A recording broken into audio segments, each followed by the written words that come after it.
our system of government, the theory of our system of government is that whatever power the government has, including a branch of government like Congress or the presidency, where does it come from? Where does the authority of government come from? What's the source? The Constitution. Ultimately the people, right? But how do we know what powers the people want Congress to have? Or how do we know what powers the people want the president to have? The answer is the Constitution.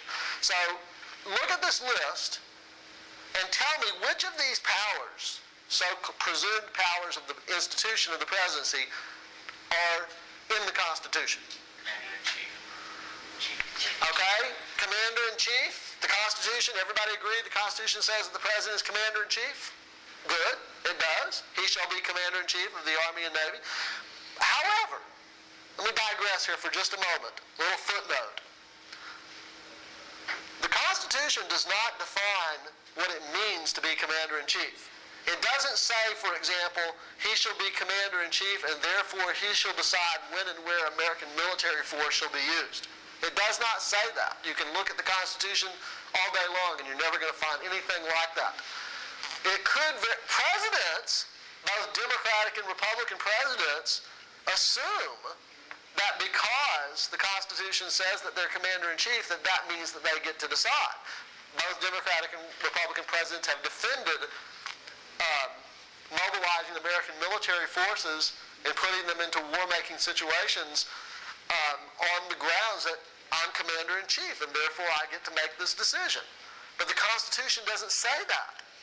You see, it could, commander-in-chief could mean, if you're going to make the argument that it means that the president gets to decide when and where American forces are going to be used, I could just as easily come back and say, no, it means that once Congress decides, the president is the chief general. It's like the president is the chief tactician. He's going to decide how many cruise missiles we're going to launch. He's going to decide how many F-14 sorties we're going to...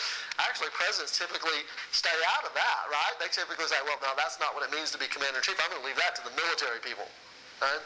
It's like politically popular to say, for presidents to say, I'm not going to get into... You know, that's like Nixon's approach. Nixon actually picked bombing targets in Cambodia, you know, which some people would say, you know, presidents shouldn't be doing that, right? No, he did. He would sit down with the Joint Chiefs and say, okay, let's bomb here, let's, you know, that sort of thing. Right? In the Constitution, doesn't it say that he's commander of the Army or something like that, armed forces or something like that? Right. So, through that, or, no, that's my question. Yeah, well, I'm saying presidents assume, whether it's President George W. Bush or whether it's President Bill Clinton, Democrat or Republican, typically assume that they get to decide because the Constitution says that they're commander-in-chief. And I'm simply inviting you to... But it doesn't say in the Constitution that they have, the chief of the Army, head of the Army, they can do whatever as long as Congress... Yeah, I'm simply saying that the Constitution doesn't define what it means to be commander-in-chief. And so you could, you know, I think at least hypothetically, you could argue that it just means to be chief tactician, right? Commander-in-chief means to pick bombing targets or decide how many F-14 sorties. Do they still fly an F-14? I don't know.